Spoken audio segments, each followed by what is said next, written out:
Recent years have seen a boom in charger types for phones, tablets, laptops, cameras and more.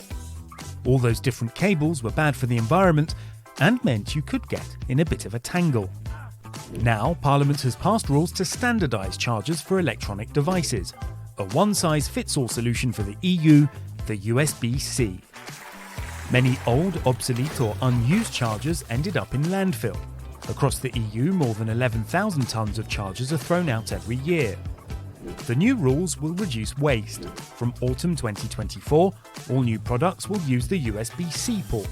Consumers will be able to choose whether to buy a new device with or without a charger, meaning fewer chargers manufactured and fewer ending up in the bin.